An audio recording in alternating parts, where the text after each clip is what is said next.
You got it. Participants video. This looks a little different. Okay, cool. All right. So welcome y'all. We are here for your second session for the dissertation seminar that was developed over the last year or so. I think this is the first time we're offering the session. And we're going to be focusing a lot on chapter 1 and 3. I'm Nancy Acevedo, professor in our EDD program here, so I'm happy to be here with you all, and I'll check in with some of you all as we go through the session. Nobody's in person, which is surprising, to be honest. I thought some folks would be in person. So today we're going to start with introductions, and you're going to share individual updates. We're going to cover some of the readings that I shared.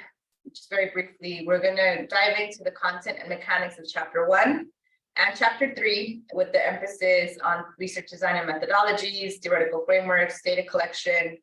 We're going to go over an overview of the IRB process. There's going to be an evaluation at the end. This session is going to be selectively recorded, and those of you on Zoom, I'm going to ask if you all can remind me to stop whenever the slide is this color, this peachy, I don't know what color this is, salmon colored.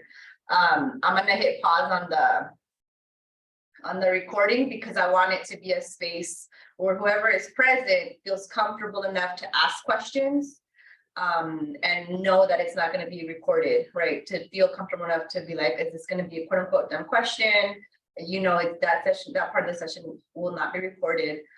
When you share your own individual work as well, because as far as I understand, the purpose of the recording is to support other students with some of the information. And I want to also honor everyone present to know that whatever questions you have and the ability to be vulnerable, I really want to make it a comfortable space for y'all to have that, you know, that comfort to know that it's not going to be whatever you're venting about or stressing about isn't going to be shared with others outside of this space. So if you see the slide change color, please remind me to stop recording if I don't. Any questions before we get started? Okay. So some of this work that I'll share today will be repetitive for some of you all, especially if you were in the 7901 course. Some of it you might have seen before or you might be familiar with. It might be more of a refresher. For others, it'll be completely new. And so, as you all remember, I think those of you who were in my prompt class, if any of you were, we're just here to talk more about the research process, which is your dissertation, design, and study, right? And all of you are already at that research idea. I hope most of you are through your literature review process, but just to emphasize that we start with an idea. We dig into the literature and we understand what's already being stated in the field and what the findings are. And those findings then inform the theory that we're going to use as a lens, the theoretical framework. And it also informs our research questions. So if you have research questions and you have not yet dug into the literature, take a step back and make sure you review the literature first and write your chapter 2 as well. Those questions then will inform our research design. The questions will inform how you collect data and how you analyze the data. So based on your questions, that will help design your actual study, because the purpose of these methods and of the data collection analysis is for you to answer the questions that you're asking. And then we go ahead and interpret the results using the theoretical framework that you chose. Or that you adapted your study to. And then in your chapters, that'd be chapter 4, chapter 5 is more comparison with other research studies and conclusions and recommendations, right? So when we look at the process, your research idea basically be and then a summary of all of this is your chapter 1. Your literature review is your chapter 2, your theoretical framework, questions, design, data collection, analysis, that's your chapter 3, which we're going to spend a lot of time on today. And then answering the questions is really your chapter 4, your findings, and then 5 would be the last 3 components of that. I think Catherine sent to you all some helpful readings that I've used over the years that are a good start in doing this work, right? A lot of you might have already had the understanding, selecting, and integrating a theoretical framework and dissertation research, creating the blueprint for your quote unquote house. If you were in the 790 courses before, we were on quarter system. That's the really helpful article. The educational research design is a whole book, and it's an older edition, but it's helpful and it's a good start and foundation. And then this critical race praxis piece by Dave Stowell, I thought was just really important and powerful to think through as you're designing your study. And one that I didn't share in the email that I forgot about is Weaving and Otherwise by Amanda Tachene and Zina Golazo. And they bring in, they focus on qualitative research methods and designs, but I think it's a really instrumental and important and nourishing read as well that might be helpful as you go through this process. Before I continue, I want to hit pause on the recording. Let me pause real quick. Because I want to know, where you all are at, those of you. All right, so as we're all here, as I said before, we're going to focus on chapters 1 and 3, and we're just going to get right into it. For those of you who either already wrote your chapter 1 or are working on your chapter 1 or are thinking about it, I asked Dr. Brown-Welty to share with me an outline that they have for the program of these are like the minimum expectation, right, of what your chapter 1 will look like. And so the headings are bolded. I bolded the headings just so you all have that. But if you email Dr. Brown-Welty or Stacy, you'll be able to get that outline, which I think it might have changed slightly from what it was before in the template. Professor, are you sharing something with us right now? Yeah, you can see it. It says share. Right now? Okay, so my screen is just completely blue. Yeah, this we just see your base, like you're just blank. Oh, like your desktop, yeah. Your desktop. Thanks, Emily. How about now? There we go. Yeah. Okay. Okay, thank you. There's 2 screens on this room that it wasn't here last time I presented it here. So it was throwing me off. Okay, that's why you couldn't see anything of what I asked you to talk about earlier. There was a whole presentation. Well, at least you had the PowerPoint. Some of you all have the PowerPoint. Let me do that. Let me set that up again real quick. For those of you who joined after those of you who joined after I shared it, because I have the link up so you all can follow along. There will be some links that are directly on our slides. But there we go. But now you all have it, for those of you who are here on Zoom. Thank you for that. I'm glad you asked, because I would have just kept going. In my mind, it was sharing. It was just sharing the wrong screen. But all right. So now that we're all able to see what I'm sharing, so chapter 1, you start with the introduction, and I added this roadmap language. When I was my dissertation advisor, he expected us to have a roadmap. He basically said, it's a paragraph where you're telling us what sections you're going to cover in this chapter, and you're guiding us, and you're going to tell us how, you're going to give us the roadmap to what's going to come in this chapter so that we're not lost as we're moving through this, right? And I found that really helpful. I expect that for my students, and so it's not part of the required work or the required headings, but I think it could be helpful if your chair wants it there. You then go on to the problem statement, and with this, you're defining the problem of practice within the field of education. So something to be aware of is sometimes we're not coming from the field of education originally, and it's really important for us to anchor whatever problem practice you're engaging with within the field of education, because the program is education leadership, right? And this that the study is going to explore, and this including the citations, maybe not to validate, but to justify, to explain, to prove the importance of this study. So you're not just giving an opinion here, you're already going into literature and saying, this problem is important because, or this issue, this topic is important for such population, and these are some of the references that have talked about it and the importance, right? The purpose statement gives you a clear purpose of your actual study. The purpose of this study is right? So if we're talking about the problem of practice that we're exploring is supporting second-year students, the purpose statement, the purpose of this study is to understand how to support second-year students better, right?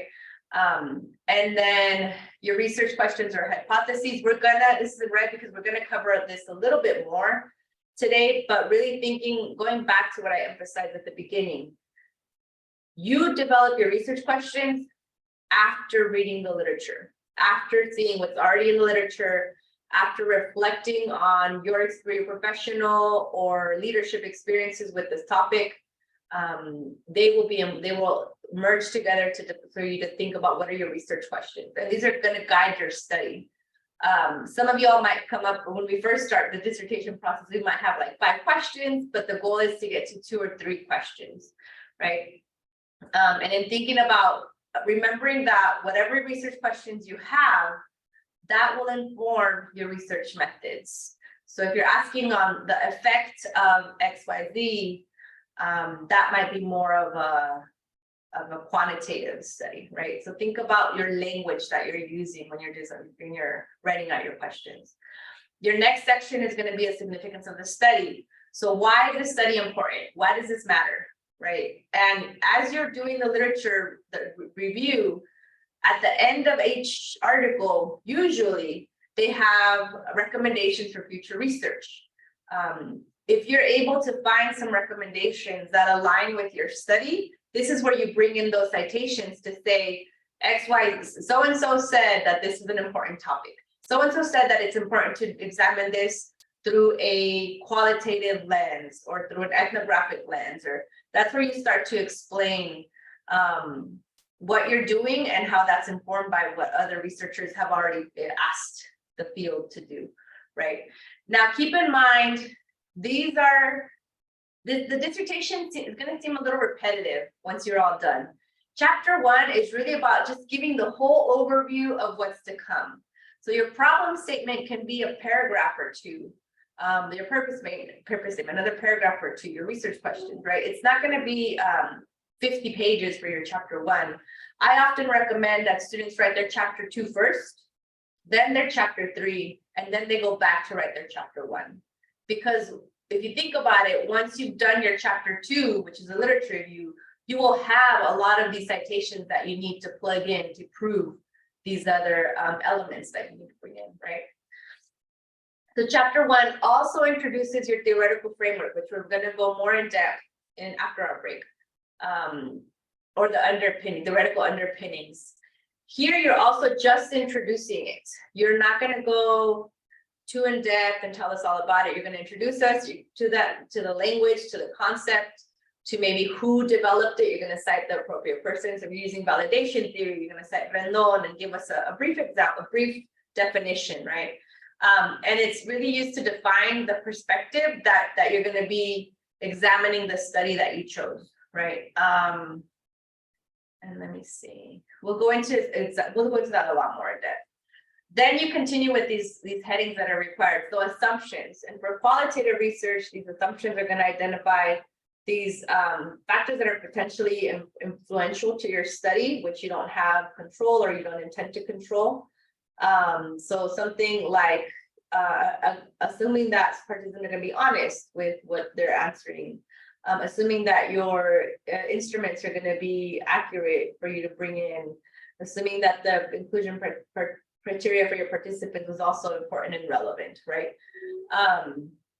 These different assumptions that you bring to the study. There's delimitations, which is it's interesting. Not every college or university asks for this, but we're in the program we ask for what are the limitations you've imposed, right? So if you are only examining the experiences of second-year students, you state that as a delimitation. You're not interested in their first-year experience or the summer before they transition or what happens after they go to the next, institution. You're focusing on this semester of their enrollment or this particular population, right? Or if you're only focusing on Hispanic serving institutions, you're telling us this is what I'm focused on, right? Then you go on and you define your key terms. Different students do this in different ways. Some of them just list the terms and have a definition. Really, it's about operationalizing your terms, right? So if you're choosing to use Latinx with an X, define it and you're operationalizing it for us. You're telling us why are you using this definition? Why are you using this term? If there's specific measures you're going to be engaging with, or key key themes or topics or concepts that you're going to be bringing in from literature, go ahead and define it based on your own definition. It might be informed by previous literature as well. And then you summarize it. And you start to introduce us what's going to happen in chapter 2, which is the literature, right? We're not going to go into your chapter 2. I want to share some examples of chapter 1. And if you all are here, you're fully engaged, take a minute you have the, what do you call it? You have access to the PowerPoint. If you just click, well, maybe not. Yes, there we go. If you click on the links, you'll be able to go to either a community college focused dissertation or a K-12 focused dissertation. And I just want you to take a few minutes to scroll through their introduction. Not their introduction, sorry, their chapter 1, to their chapter 1, and see what you start to see. And here is their table of contents for this one, McAllister Parsons.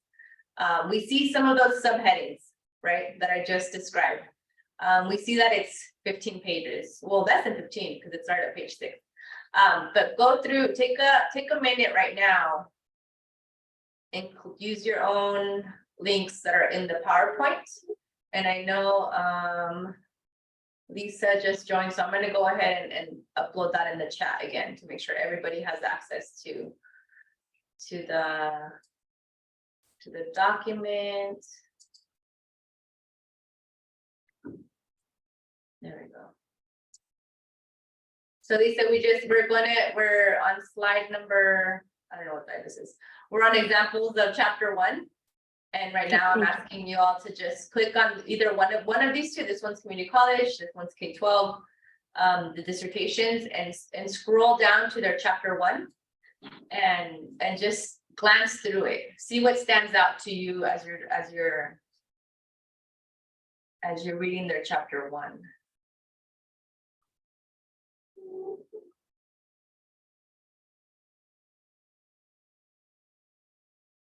There we go.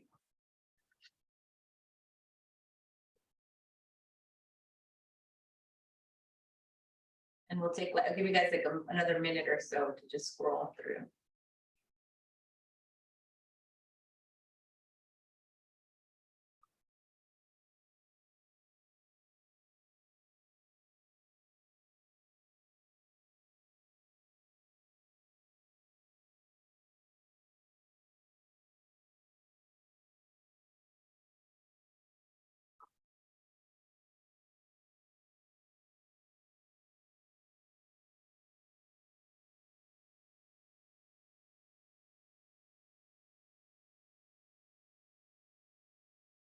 All right, did anybody have a chance to open any of the dissertation examples and want to share anything that stands out in the chapter 1s, in one of the chapter 1s?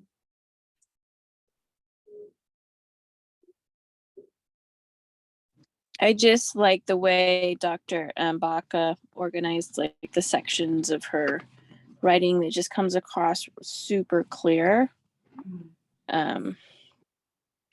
And I like how she reiterated her themes and her topic really well. It's like really well woven and restated in each area. Thank you, Megan. And you see that it's about like a paragraph, right? Purpose statement about a paragraph. Significance of the study. Yeah.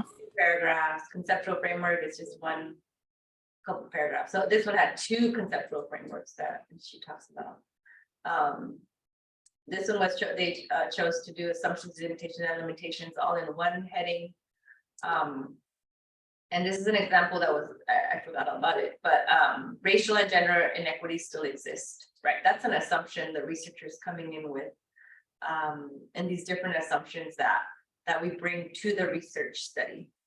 Other assumptions include that participants were fully engaged and honest. So that's more of the, not generic, but what we see that traditional approach. But we see that it can shift based on who the researcher is.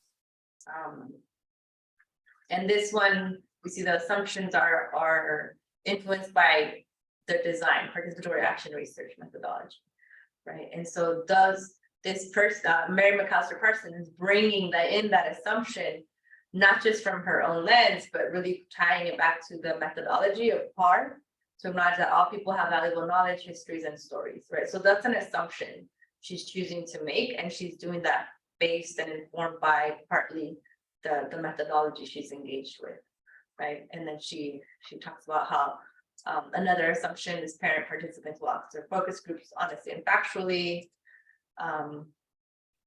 And so anyone else, anything that stands out to you or questions that you might have with chapter 1? You see, it's very brief. It's very much a summary, but a summary with a lot of citations and backed up with the evidence, right? Where you have you're making a lot of claims, but your claims are backed up with different citations, which serves as evidence for that claim. Any questions for chapter 1?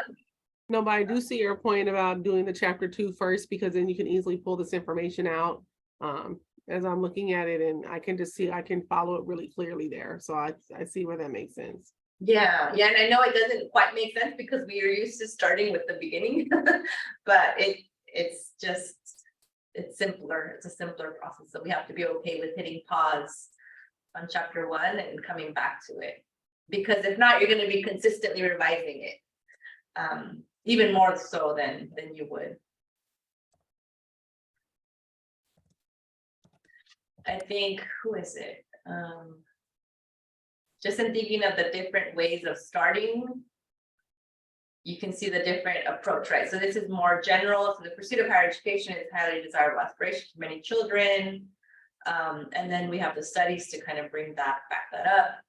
But then in Baca's, the approach is a little different, right? So it might also this general statement, higher ed is an important pathway that presents, for Latinos, and citation, but then brings in a piece of essentially poetry, right? And talks about how she's connecting this information that she's working on, right?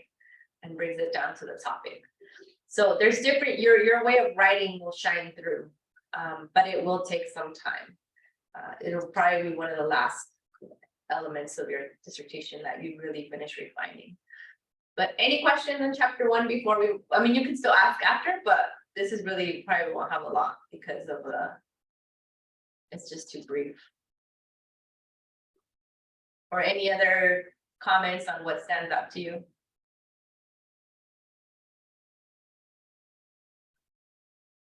All right, so we'll go ahead and move on to chapter 3, which I'm sure we'll have a lot more questions. So chapter 3, based on the template and the elements that are just the EDD program expects for you all to have, is focusing on chapter 3, research design and methodology.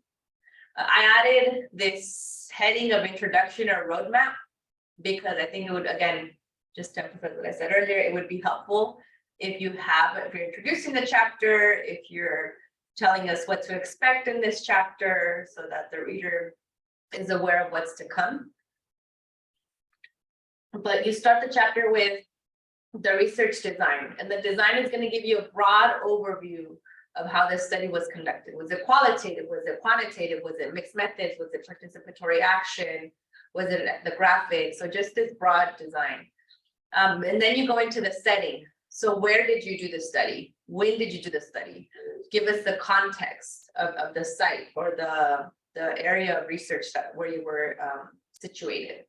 And really research sample of who were your participants. Really, you could change this, I would change this from research sample to participants, and you might see it in some of the examples right now. But who were you studying, who were conducting the study alongside? How did you decide that they would be part of this study? And how did you access this study site, right? So the way chapter 3 is written, which is actually, it was really hard for me to write my chapter 3, and it's I've had to learn. you're writing your chapter 3 in a way where you're retelling a story of how it's going to happen, and then you're going to edit it to how it happened, right, once you're done. So that if somebody picks up your dissertation and reads your chapter 3, they can follow the steps to conduct the study in a similar way in their own site, right? So if you had to first, you know, build relationships with the principals at your different schools that you're working with, or if you had to get approval from the board members, or whatever the process is, people want to know, how did this study happen? Because then they can follow some of that pathway to some extent. That's the goal for knowing how much information is being asked of you in this chapter, okay? And so then you go into your research data. What type of data was used? Was it surveys? Was it interview transcriptions and data collection? How did you collect the data? And when as well, right? So this is where you tell us, what were your methods? Did you use surveys, interviews, observations? What the tools that you use to collect the data? And so while here your research design is more the methodology, the how you're going to approach this study, the data collection is, how are you going to collect the data to answer those research questions that you talked about before, okay? And actually, I probably would have you insert your research questions here. Probably in your introduction, I would insert research questions to remind the reader what the focus is of your work. Then you're going to go into your data analysis, which is going to be, how did you analyze the data? But if we go back to that circle that I shared from the beginning around over here, let me go scroll back, around the process, right, where your research questions are informed by the literature and your framework. But remember, your data collection and methods and research design are informed by your research questions, right? And because your research questions are informed by theoretical foundation, the analysis will likely be informed by your theoretical foundation also, right? It's this process that continues. So that when you analyze the data, and when we collect the data and analyze the data, it's going to be in line with what framework did you use, what theory did you use, or what methodology are you using. And I'll go into more in depth in a little while. You talk about validity if it's quantitative research, or trustworthiness if it's qualitative research. So with qualitative research, be careful not to bring in quantitative language. How we assess or discuss and talk about the trustworthiness of a qualitative study is not the same language that we use to discuss the validity and reliability of a quantitative study, even just in how I separated the two areas, right? So with trustworthiness, we have in qualitative, we have member checking, meaning you might share your transcribed interviews with your participants, or a scholar, I can't remember, there's another, I can't remember it right now, but where you share some of your findings with established scholars, and then you get some feedback on that, being your committee members, right? And so just these different approaches, there's triangulation if you're using different sources of data to establish the trustworthiness and your study being reliable, right? With validity and quantitative, you have already how you're measuring or operationalizing your different variables that you have in place, what previous research you're using to establish the validity of the measures that you're using. So the language is going to be very different. Positionality of the researcher, I love that we have it for just in general. Sometimes quantitative scholars don't use positionality, but I think I agree that positionality should be there. So how you see the work is influencing how you do the work. And it's not necessarily any biases. I think when you revise this, it's not necessarily any biases that you may have toward the research. It's more what lens, what knowledge do you come with as you're entering this work, right? So if you are a native Spanish speaker and you're working with Spanish speaking parents, how does that possibly elevate the likelihood of you establishing rapport and trust with your participants and to fully understand what they said to you. Or if you yourself were a counselor and are engaging with students during the counseling admissions process, how does this knowledge that you possess elevate your ability to do this work? So it's thinking about, we'll go more in depth in this, but your position as a researcher, how is it informing the study? How is it connected to the work that you're doing? And then you summarize. So you'll notice a lot of this has a summary, right? So you summarize and go to the next point. So I'm going to break down some of these elements that we have in our chapter 3. Theoretical framework. The concept can be a little confusing. It can be a little bit abstract, and it sometimes doesn't make sense.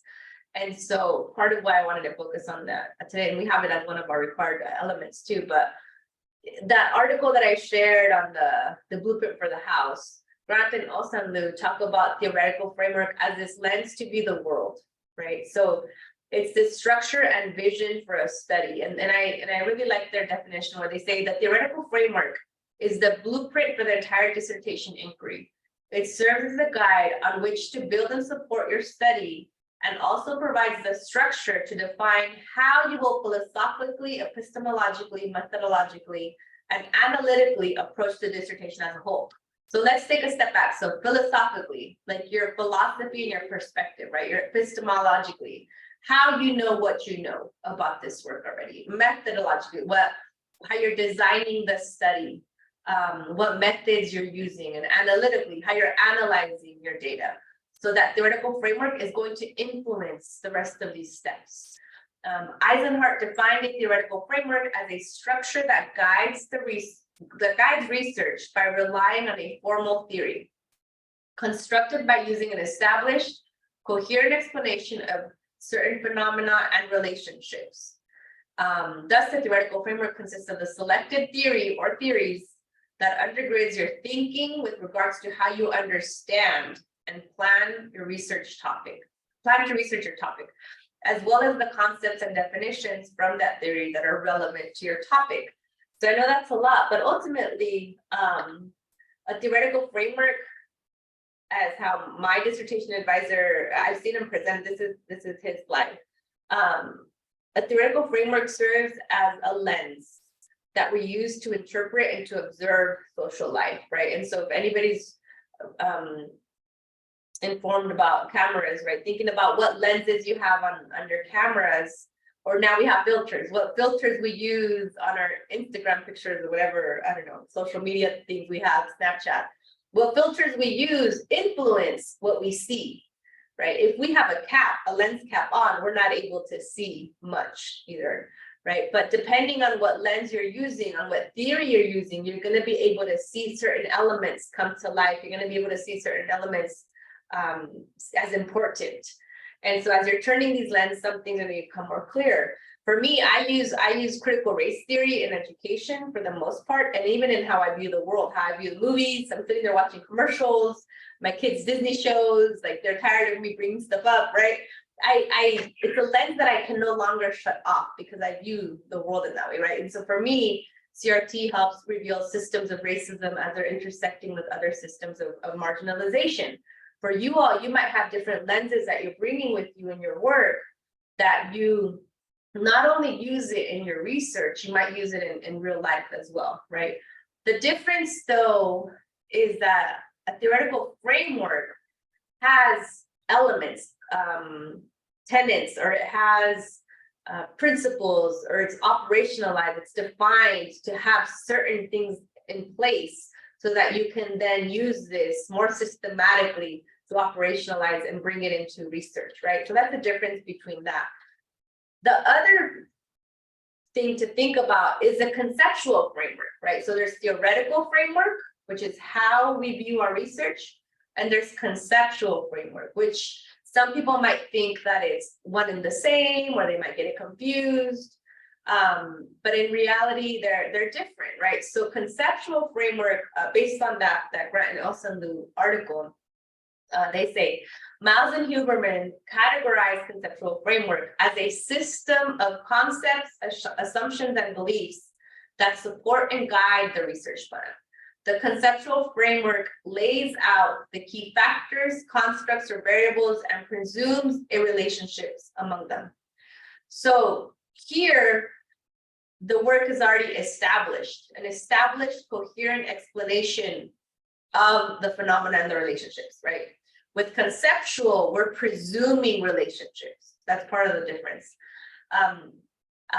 Camp described conceptual framework, asserting that a conceptual framework is a structure of what has been learned to best explain the natural progression of a phenomena that is being studied. And so I think if everybody still should have access to the PowerPoint, but if you click on the example for Zuniga, I really appreciate the way he developed a conceptual framework. And he didn't do this work with the intention of developing the framework. He actually came up with a framework. It was after his dissertation defense when we realized, wait a minute, this is a framework that you developed. So in his chapter 2, he goes, let me scroll back up. He goes through, in his chapter 2, he goes through, get to it. Through these different themes, right, for his literature review, pipeline, population, pipeline, barriers to completion, different status, opportunities, high impact practices, HSI, and then he concludes with a conceptual framework. And so the way he, we can see his conceptual framework, this is how he saw the different areas in the literature connecting with one another. This is the relationship he saw them having. And that's how he conceptualized, right? How he thought of and was able to make these connections. And so he developed a student engagement ecosystem as a framework, but it's a conceptual framework because it's talking about, this is how he sees these connections between these different elements in literature, the student, their microsystem, the experiences they have inside and outside the classroom, the institutional systems, the practices in the classroom and colleges, and the different institutional agents that are part of the colleges, right? He saw these as elements that have a relationship with one another, that are developed this ecosystem of how students are, or how we're engaging students in colleges, right? So that's an example of developing a conceptual framework as part of your dissertation. But the theoretical framework is like the lens that you're using to understand what research questions we're going to ask, how we're going to collect the data, how we're going to analyze the data. If we're using quantitative work, a lot of the theories are already operationalized as well, and they come in handy as well. Any questions so far for theoretical framework? Because I know it can be a lot.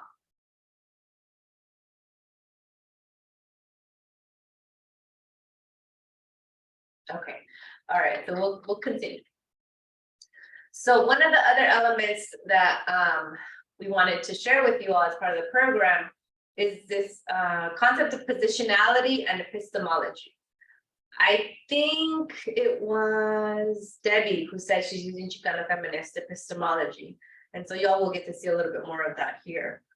But our positionality, in other words, is going back to what I was saying earlier. How does your positions in different circles connect with, inform, influence your knowledge, understanding, access to your research topic, to your research issue, to your participants, to the communities that you're working with, in other words, right? Or how does it maybe limit your access? So if I want to go interview CEOs of Fortune 500 companies and I have no access to them because of my background and my identities and my different circles that I run in, how does that serve as a limitation to me even being able to access, right? That's when we start to think about our positionality in connection with the study. Now, epistemology is defined partly as how we know what we know. In the past, in the very traditional, very Eurocentric, heteronormative way that research was started in the ivory tower, we might have had that understanding that research is objective, right? And it's not. And the more we do research, the more we have different perspectives in the field, we can acknowledge that research is not objective, that research is subjective to how we do the work and how we are engaging in the work. And so thankfully, Delgado Bernal developed this concept of Chicana feminist epistemology that serves as an example of how we can bring in our lenses, our background and identities through the process, the research process. It's just one example. Before that, though, we had Strauss and Corbin's example around theoretical sensitivity, right? So that's one concept you might be, that might be helpful for you to go examine and read up on it. And as you're working on this phase of your chapter 3, another one is cultural intuition, because she's building on theoretical sensitivity. She's like elevating it, right? And Delgado Bernal is basically saying that in our research process, we actually benefit from reflecting and bringing in our personal experience. So if you yourself were a transfer student who didn't have support during the second year in college, or if you yourself were a transfer student who made it to the 4-year college and then you have no support there, right? That has informed what you're seeing, that you're even seeing this as an issue to begin with. Your professional experience. So if you yourself were a counselor, or for me, I was a college advisor, and I could tell, or I figured out that students were getting into 4-year colleges, but then we're not going, right? And that professional experience informed my understanding of this topic even existing. Previous literature, right? So bringing in the knowledge of what's happened in different studies, why certain studies have certain findings, and then having an analytical research process where you are able to bring in your participants to some extent to help you co-analyze the research that you've done, that you conducted. So this is one element of, or one approach to bring in Chicana feminist epistemology, to bring it into your study. There are different approaches that you can engage with. Like I said, there's theoretical sensitivity, and in the field, there's different approaches you can bring on. You don't need this, but it could be helpful. It's almost like the next level of positionality, right? Where positionality is specifically talking about your personal, professional, and understanding of the topic in connection to your study. But then this one is more established, that the Chicana feminist epistemology is just an established way of doing some of this positionality. So we're not going to take 10 minutes right now, but one example of how to start a positionality statement, and then those of you all who were in the 79 or 7801 in cohort 15, you should already have a draft of this, is thinking about what are your different identities and how do they connect with or influence your understanding, perceptions, experiences with the research topic, right? For me, in reflection, I was a first generation college student. Chicana, identify as Chicana. I come from a low income background. So my understanding of what it's like to navigate college is through that lens, right? It's not of this wealthy background who's able to travel every summer or anything like that. It's from a very different lens. A farm worker background. I was a college advisor in the past in under-resourced schools. I have the PhD degree, right? This is an old one. I'm a professor. Critical race Chicana feminist. So I bring these different lenses with me as I engage in the work. And then I'm a mom, right? So if I'm conducting a study on student parents, I can already start to identify with them in certain ways or build trust or rapport with them. And it's also a way to think of, if you don't have if you don't have that rapport, that trust, what is it going to mean for the participants to engage with you? So remember, one of the assumptions, chapter 1, was that participants were going to be honest with you. Just understanding that our identities do influence how participants may perceive us, or how administrators and site gatekeepers might perceive us or misperceive us. So this is part of that positionality statement where you reflect. You don't need to tell us your whole autobiography. You need to figure out, like, what are your identities and how do they connect directly with this research project, directly or indirectly with the research topic and study that you're doing. Any questions on positionality? Okay. Methodology. I think we're going to take a quick break. Well, let me think. Do you all need a quick break, like a 5-minute break? Or are you okay to keep going? We're gonna keep going if nobody says anything. Okay. So the methodology, thank you, Debbie. Methodology is thinking about how are you designing your study, right? And there's different types of methodologies that already exist out there, from grounded theory to critical race grounded theory.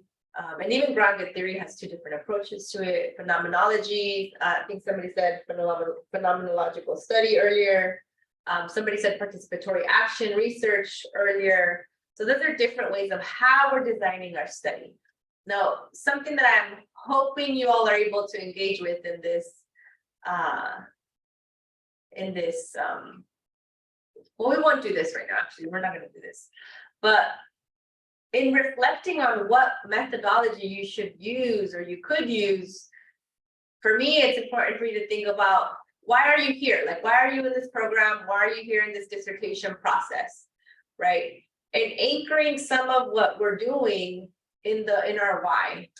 Actually, let's go ahead and do that. If you can click on that, it'll take you to here, the why are you here in the program? It should be an anonymous space. Let me share it in the chat in case you all don't have. And I'm gonna hit pause on our recording real quick. Recording and resume sharing the right screen. There.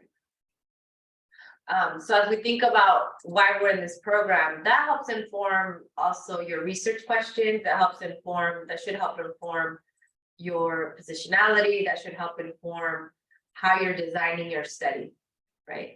In the last few years, the program has really emphasized moving in the direction of action research and acknowledging that we are a doctorate in educational leadership, that we're an EDD that is meant to be more action oriented, right? And more theory to action, more practice based, not so much this high level theory, philosophizing or thinking about a topic, more doing something about what's happening, right?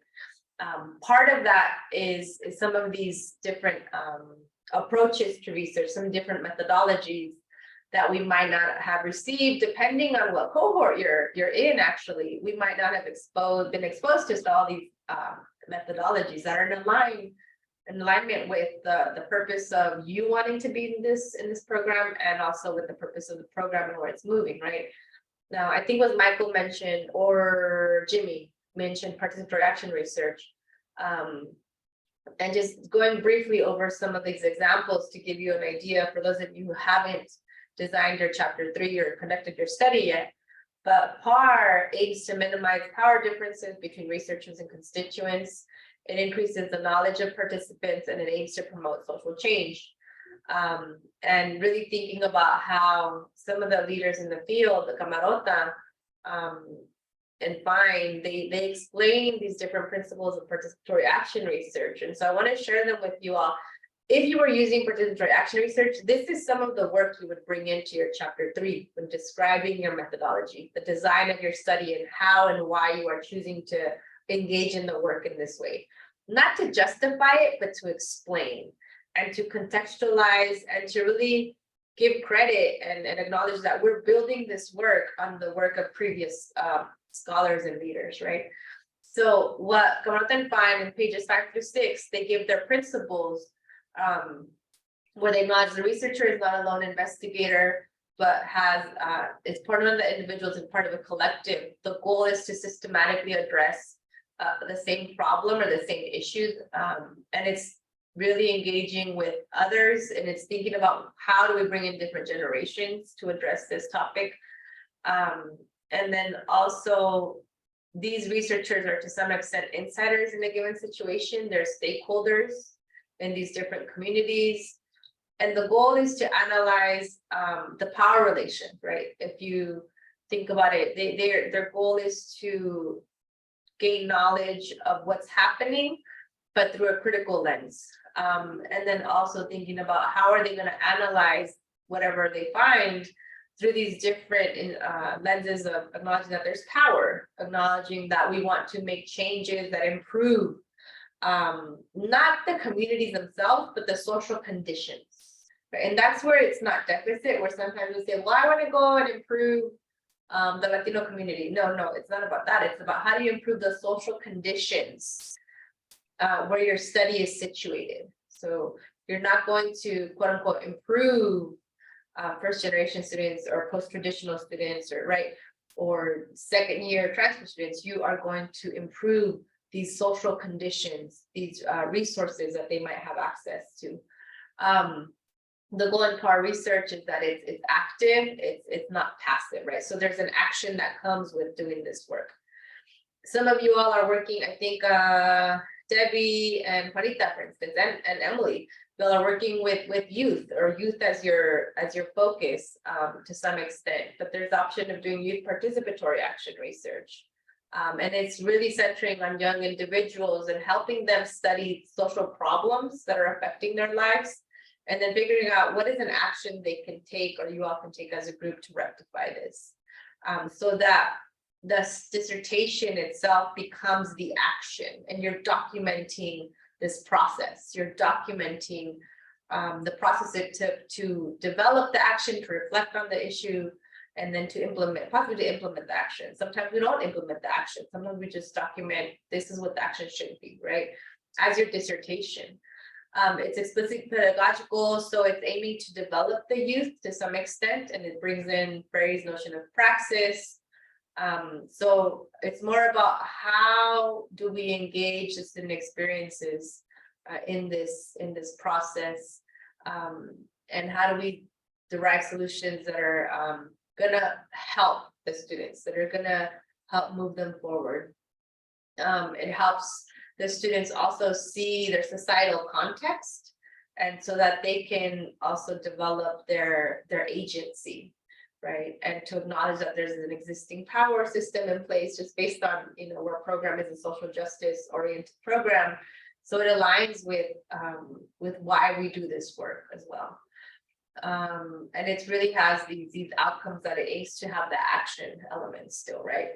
There's also community-based participatory action research, and a lot of these you'll see repetition in the purpose of it, right? But it aims to raise awareness about social conditions, similar to what we just saw in YPAR, and increase knowledge about ways to engage communities specifically in decision-making.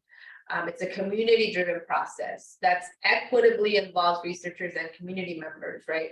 So if you notice, it's not equally, it's equitably. So it's also taken into account that you are the primary researcher and other individuals might have their own, multiple full-time jobs that they're dealing with, or income-wise, there might be discrepancies. So equitably, it means that you are allowing and developing these systems so that you all can contribute, but acknowledging that everybody's going to contribute in different ways. And so it's a collaborative process, but it's allowing everybody to contribute knowledge, their experiences, their expertise, and their resources that they might come with, right? And Siham Fernandez and colleagues is a really good article to link to. I think the link is broken here from what I remember. Yeah, it's not gonna work. But if you do a Google Scholar search, Siham and Fernandez have a really great example and explanation of community-based participatory action research. I want to take a few minutes to reflect, because I know a lot of folks from cohort 15 specifically, who haven't designed their study yet, and even from previous cohorts, if you haven't designed your study yet, this is going to be helpful to take a step back and think about how you design a study. And I want to take a few minutes to share Dr. Dave Stovall's lecture on the concept of fugitivity, and the title of his talk is "We Know What to Do, but Will We Do It?" Embracing licensed fugitivity in K-20 education. And so some questions that we're going to come away with from this brief expert, so I think it's like 12 minutes that I have for us. It's who gets credit, who do we collaborate with, and who's allowed on our team. Who are you working with? How do we simplify academic jargon to make sure that our participants are able to contribute and are able to move beyond the power dynamics, right? That you are the researcher coming from an institution. And then what different systems will you engage? So I'm gonna bring us here to his talk. Any questions before we go into, hopefully, let me know if y'all can hear it. Somebody give me a thumbs up if you can hear it. I'm gonna hit play. Positioning ourselves, one, quote unquote, Awesome. Thank you, Jimmy. expert knowledge. Right? So let me introduce this Dr. Dave Stovall. He's at I think University of Chicago, Illinois, University of Illinois, Chicago. And he's a critical race theorist, and he's works with K-12 youth. In addition to being at this R1 institution, he would teach at a high school in Chicago as well. So this is just a lens that he brings us, and he kind of holds up these mirrors for us to look into as we're engaged in research. Because that's always the thing with PhDs. Look, let's put it all on, let's put it all on the street and on camera. A PhD is recognition that you wrote strong shit about something that 5 people agreed on. Let's be clear. And if you think it is more than that, then we have problems. Right? And we can't say that. Then we have to understand that expertise has to shift. Who's considered an expert of their condition is being dehumanized. They can become expert in that dehumanization of their sin.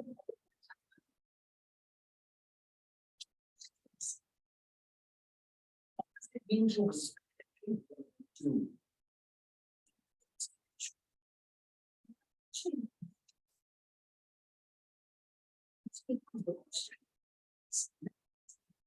engaged in a broad-based political pressure that is rooted in exclusion, isolation, and white supremacy.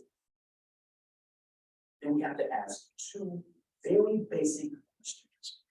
The first one, willing to capitulate to the vestiges and rewards of white supremacy.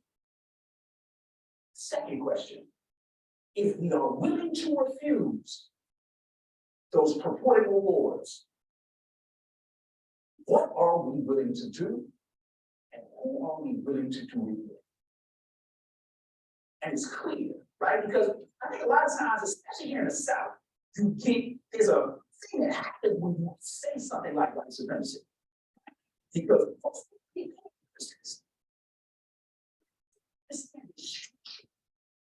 this becomes important.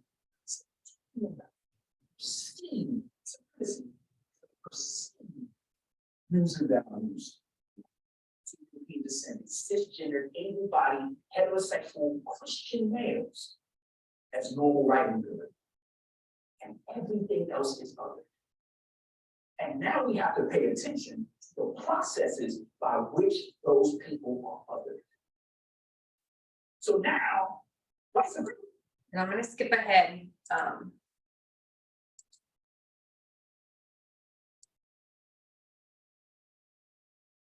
Here we go, to another section to get us going in some of this thing. Is based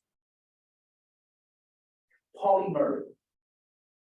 Pauli Murray is the person whose law school paper is based, that Thurgood Marshall based his approach in the Brown case.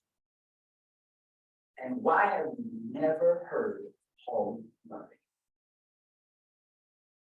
When Thurgood Marshall was assigned the Brown case by NAACP Legal Defense Fund, the first person he called was his old law professor, a guy by Charles Hamilton Houston. Charles Hamilton Houston had a young law student by the name of Pauli Murray, who wrote a paper about the unconstitutionality of segregation. He said, I'm going to give you a paper. This paper is the bedrock argument you need to make. You stand in front of the Supreme Court. Not until years later do we hear about Pauli Murray. Because Pauli Murray is an out gay woman. It's unapologetic. She challenged male orthodoxy, like one of her contemporaries, Azadeh. And when we don't tell these stories, it gets lost in the travails, and now we go right back to the orthodoxy. And the orthodoxy, in addition to being rooted in white supremacy, it also politically is often rooted in myth. And when we start to excavate those stories, we begin to hear more about the role of two groups of people, I should say. Young folks and women. So in any political-based movement for justice, there are always two people present. Young folks and women. And those are the people who are often given the least credit. There's always some cisgender dude claiming something. Right? Remember, Acevedo, she did not fear King or Abernathy or Lewis. Right? When you ask John Lewis about Acevedo, like, man, look, when you got in with Acevedo, you was gonna get it.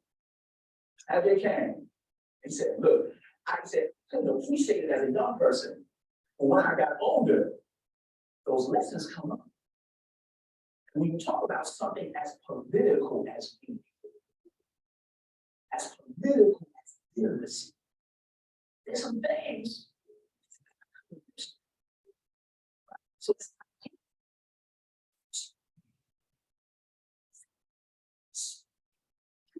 then where? Now, challenge us to think about it. Because it's not this objective practice or process. A good friend of mine always says, she's a sociologist, she's like, so I cannot remember how to learn to read. And a good friend of mine always says, we often forget the way we learn things if we learn those things in ways that were traumatizing. And when you set it up, right? Because I would always ask my high school, I was like, has anybody ever been punished for not reading well? Has anybody ever been punished for not doing math well? And in that punishment, when can you remember that you started to reject things? So much of our student disdain is engineered by the orthodoxy. So now we have to come to grips with whether or not we're going to interrupt them. I had a speech teacher in high school, his name was James Searson. And the first thing Searson would do in class, and it was a speech class, he said, people in the world and then should be said.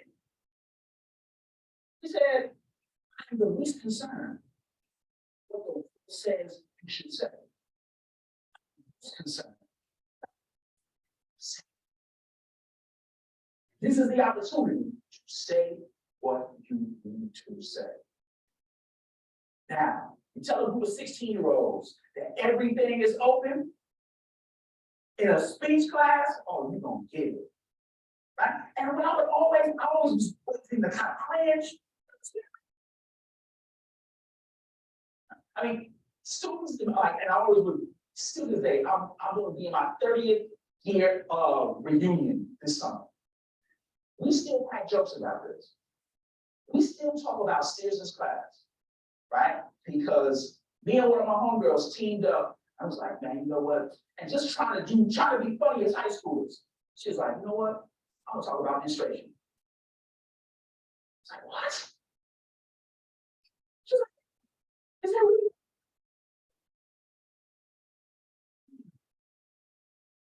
Administration programs. Right? And we will always able to read things. Yes, you know, we do our little classes.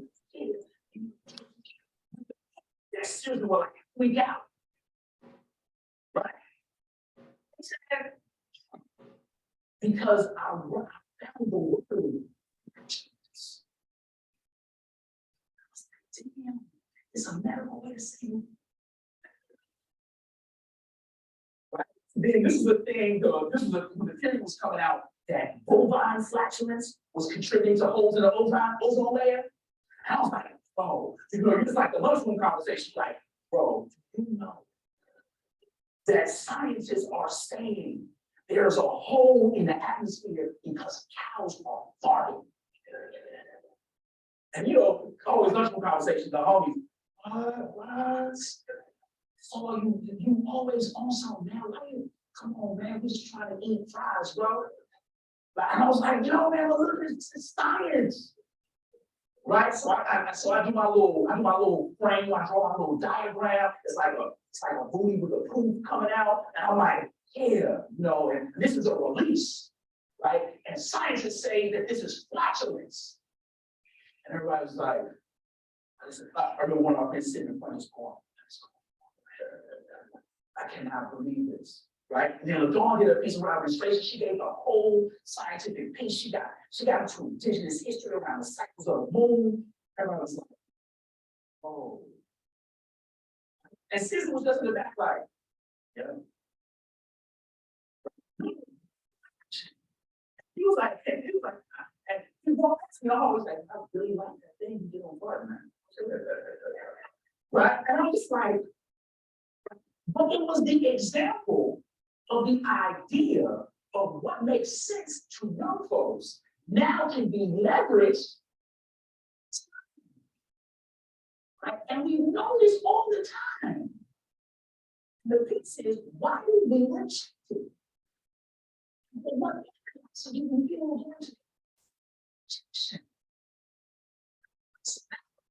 this particular case, always thinking about what Michael Dumas often referenced as fugitivity. Now, he borrows this from Black radical queer feminism, right? So folks like Cynthia Hartman or Tim Spillers, who are talking about another sister named Christina Sharp, right? What they're talking about is this idea of understanding that something is not right.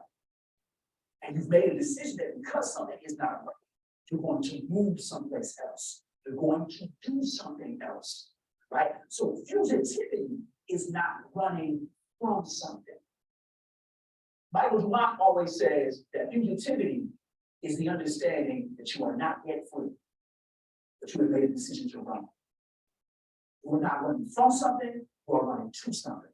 The most important thing to understand is that you are running to that thing with the people who also understand that something is wrong.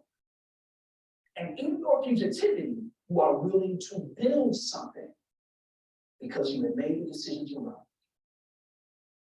And when I think about that, because I'm always looking for people who simplify academic language, because sometimes academics get into their thoughts and then it just becomes this mass of nothingness and you're trying to read the point. It's like if anybody has had this struggle with Antonio Gramsci, we missed the Gramsci story. Antonio Gramsci was a labor organizer who was imprisoned by the Italian government. And he sent letters out to his people. The prison guards would read it. So he started to write it in code. So when you read Gramsci, you have to do this little coding thing. Any sentence that makes sense, you keep. Anything that doesn't, you throw out. Right? Because Gramsci will go like, he'll be right like there. People need to understand around what the conservative is doing, and it's not. And then I just happen to have this professor who's like, hey, this is how you gotta read this in code. You gotta understand it in a code. And when he talks about hegemony, he's talking about a code. Right? He didn't want the prison guards to say that the Italian government was suppressing people through these means.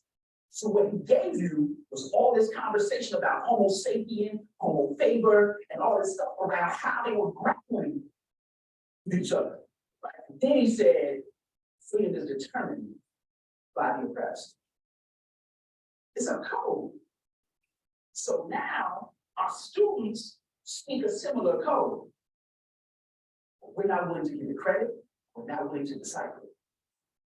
It's a fugitive code. They're letting us know that this is not working. Sometimes it's more blunt than it is code. And I appreciate now that my students are becoming more blunt. Because this thing, I mean, let's think about this, y'all. How long can we ask young people to sit, suffer, and dehumanization? It's just that simple. It's young folks to sit in a place that broadly dehumanizes them. We expect to be done. That Council of Justice Commission. And the issue is why. And we continue this conversation, and it's painstaking. It drives me nuts. And it goes through everything from the curriculum to the pedagogy to the rationale of administration. And you know what it's doing. And our response is always what someone says.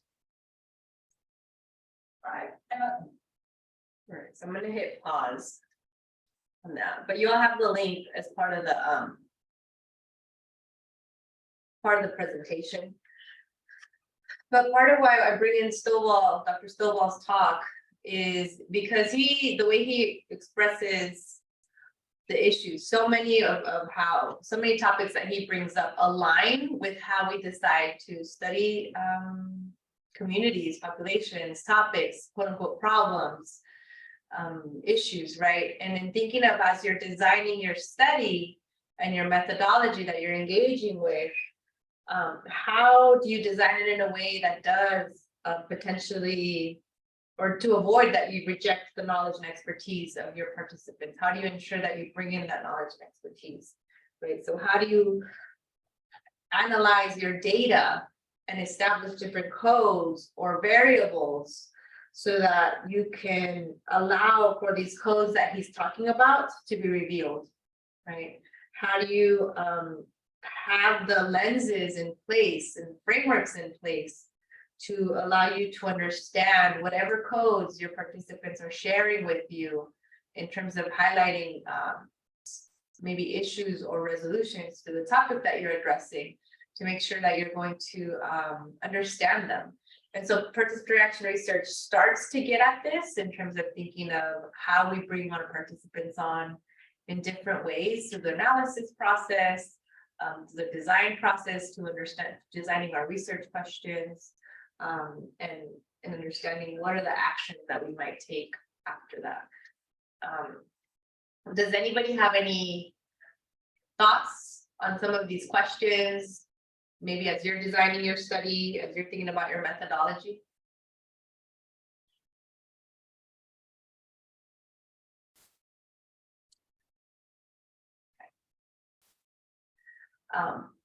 One of those articles that I linked to you all that I emailed is that Stovall piece, and where he talks about critical race praxis. So it's another way of doing action research.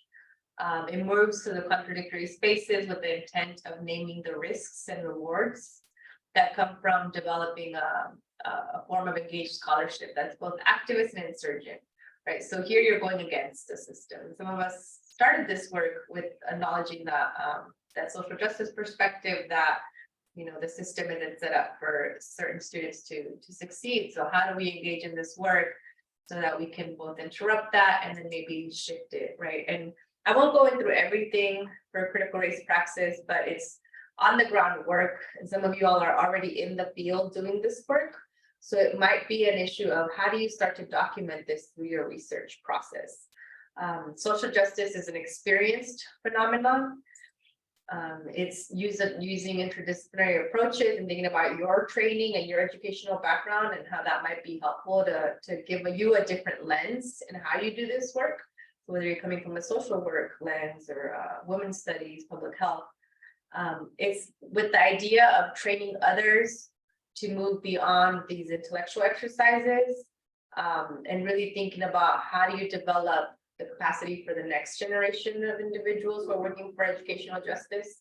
And it also includes something that's different from other action research and just research lenses. It's this commitment to self-care. And if any of you took the ethical leadership course with me, or I think it might just be part of the elements where we center self-care in the ethical leadership course, right? Because we understand that we need to care for ourselves, physical, mental, and spiritual well-being, so that then you can continue to do the work. Because the work that you're engaging in, I mean, this is how you all started with the introductions, right? And acknowledging COVID and acknowledging the reality of your lived experiences and these different roles that you play at work, at home, and now in school too, right? So how do you continue to take care of yourself and understand that this dissertation is one more project in the work of large amount of projects that you've done and you will continue to do in your lifetime. So it's just one more project, but now you're documenting it and you're writing about it by citing previous individuals who also engage in this project. We know that those were just examples of methodologies that align with this action research problems of practice approach that the program is moving toward and is really emphasizing. I'm sure your dissertation chair will have ideas. I'm sure you already have ideas as well, but if you haven't been exposed to those, I wanted to share those. But that's maybe the how you design your study. And then this is the how you're going to collect the data to answer your research questions. So the methods are your tools, right? Your tools of excavating the data to inform your research questions, to address some of your questions. And whatever methods you engage in are going to depend on your interview, not your interview questions, on your research questions. Let me choose that real quick. It's going to depend on your research questions, right? And so whatever research questions you develop, the goal then is to answer those questions. And there's various approaches, right? So there's interviews, semi-structured interviews, where you ask a few questions and you have follow-up questions. There's focus groups where you have a group of folks. There's emerging methods, which are pláticas. I think one of you, was it? I think Debbie's off, but Debbie had talked about pláticas.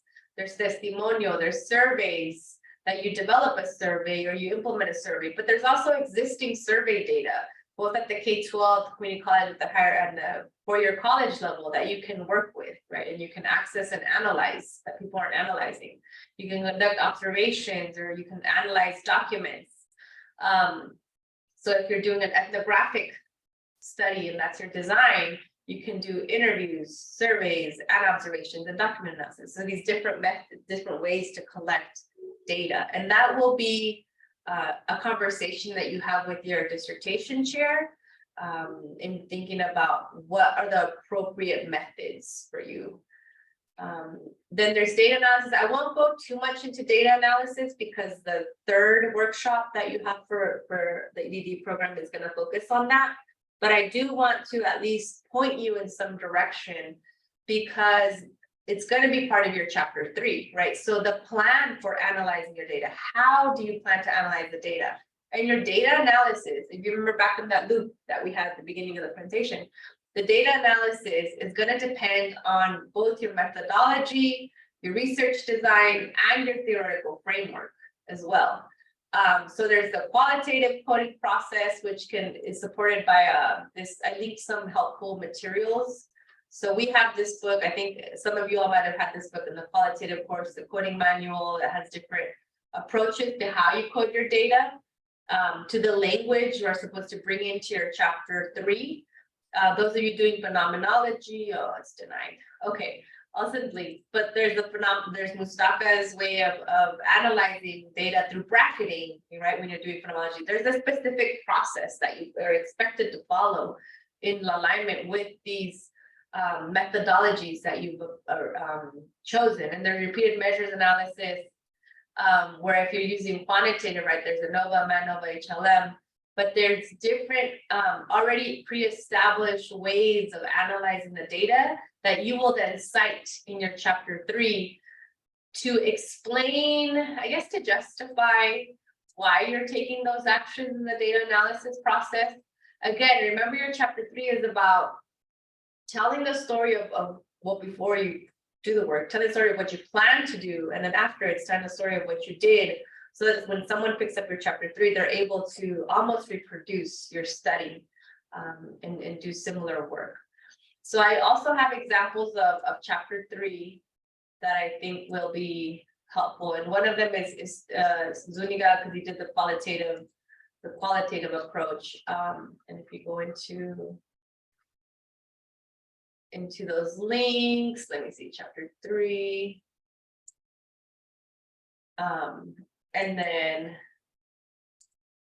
I put in Matias Barre, spending where it matters, exploring the relationship between institutional expenditures. This is the quantitative study. So you all can see.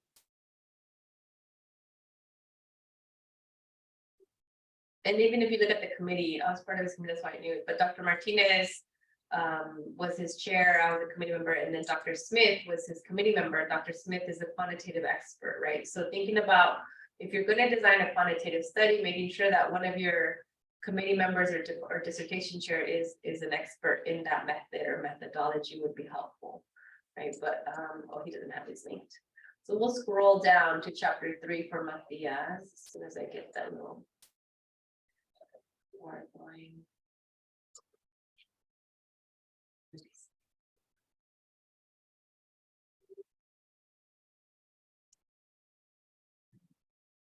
Time period, okay. So chapter 3. And you see how his chapter 2 ends with the following chapter describes the selected research design and methodology for this study. It transitions us over. And so if we take the time,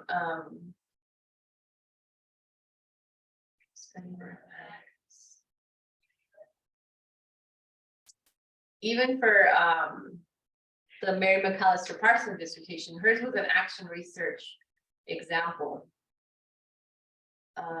You can see the different designs, but again, you see the roadmap that I talked about in the presentation earlier.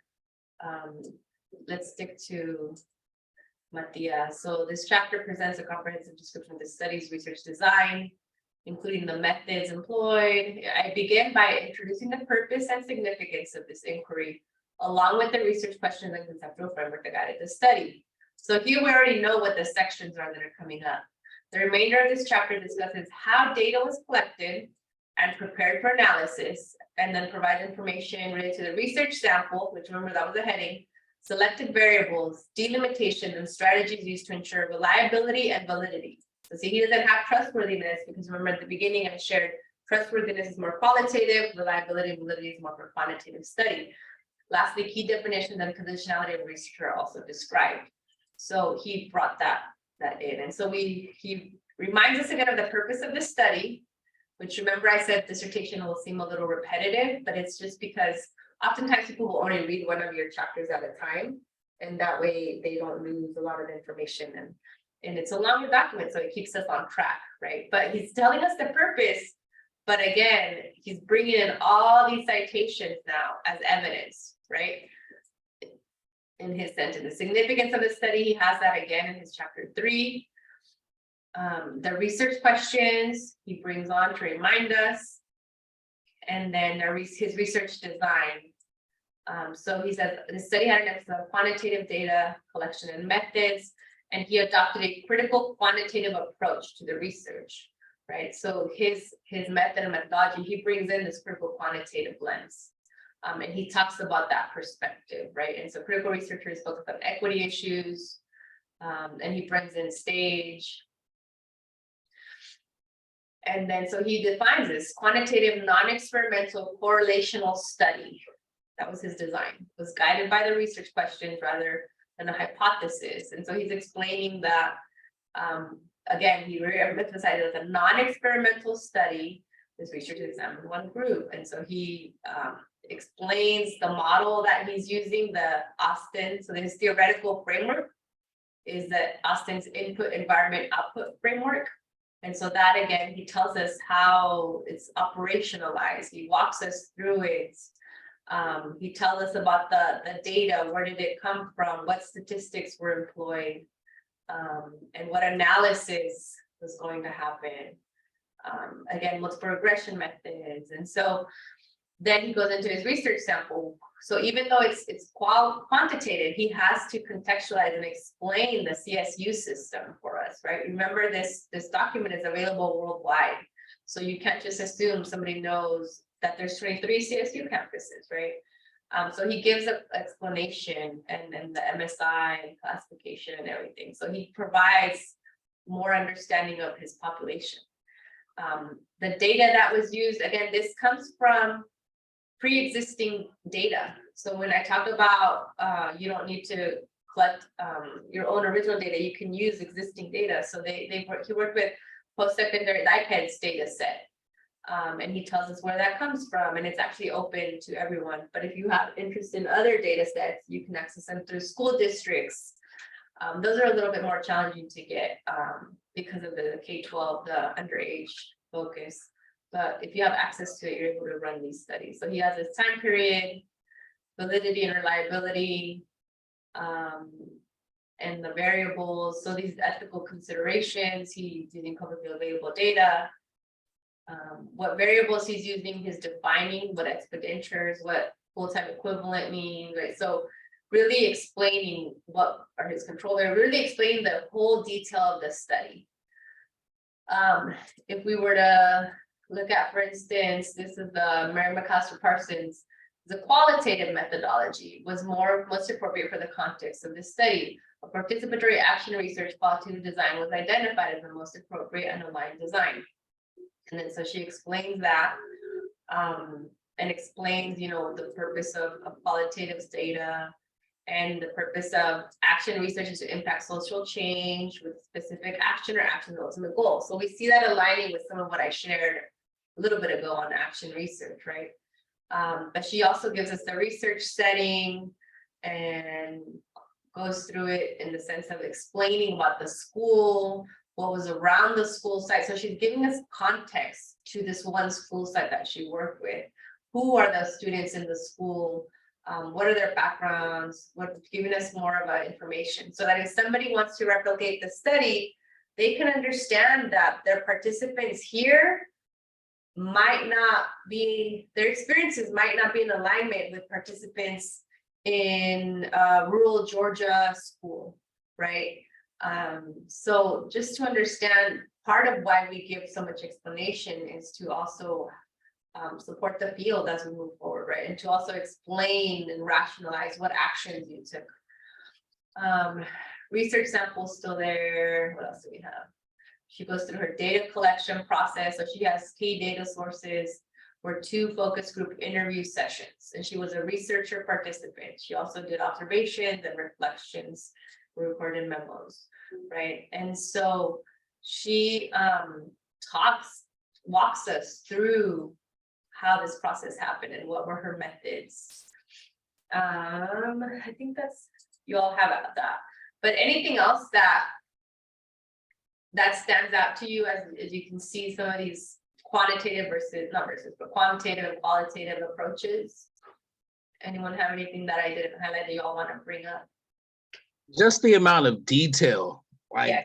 having been in here for like a year and a half, like I've read a couple of the dissertations before, but the detail that I think it was the first one that you were showing and how he broke down exactly what he was explaining and then justifying it. And this is yeah. So I think that's what's sticking out to me is like, I really have to be more detailed. This is a different type of writing than I'm used to. Yes, yeah, and I let them bring that up because I skip details. Me as a person in telling stories and how I function, I just get to the point kind of thing. So this is a process that made me slow down And the only way I could understand the need for such detail, Michael, is you're telling someone exactly what you did, because then they can replicate it ideally, right? But yeah, you're right, there's a lot of detail. And if you notice too, there's a lot of citations, right? So frequent communication between the interpreter translator supported the researcher with interpreting the research findings. And she cites someone, as noted in previous studies, and she cited more people, right? So in the context of the study, interpretation and translation, where the transfer of meaning, she defines, how do we define interpretation and translation? And then she talks, brings up Acevedo. So interpretation was a transfer of meaning via the spoken word, while translation transferred meaning from the written transcripts. And so she really, for this researcher, she wasn't a native Spanish speaker, so she had to have an interpreter present during her study, and she had to go through IRB process to make that happen as well, right? Anyone else that stands out, or does anyone have questions about chapter 3? And I'm going to hit the recording, pause on the recording real quick. Where's my button? Yeah, I have a question, Dr. All right, I love that you shared that, Brian, because it's true in the sense that unless you already, even if you have quantitative data, your research questions might have to shift based on what data you have access, you're granted access to, right? So I've been on a committee before where we approved a certain study, a certain quantitative study, and once it came down to IRB process, our IRB was fine with approving, but the school district IRB refused to give approval for that data set because it was student level data.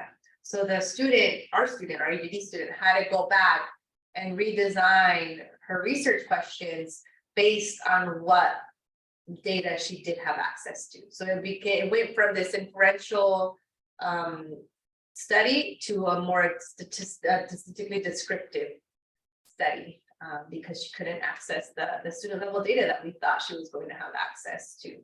So that's the quantitative one. The qualitative level, it might change, your questions might change once you're in there collecting data with your participants. And it won't be that you completely change your topic, hopefully you won't, but it'll be that those changes are coming, right? And so even if we think through the IRB process as your, we'll go through the IRB process right now, but that's a great transition. That would be a great transition, right? Any other questions though on chapter 3 before we go into the IRB process? Okay. We won't take a break. Are you guys okay with not taking a break? Yeah, that's fine. Yeah, I think we're almost done through this. But after you propose your dissertation, right, you start the IRB process. And basically, similar to what Brian just said, it's basically a brief, condensed summary of your chapters 1 through 3. And they're asking these very specific questions.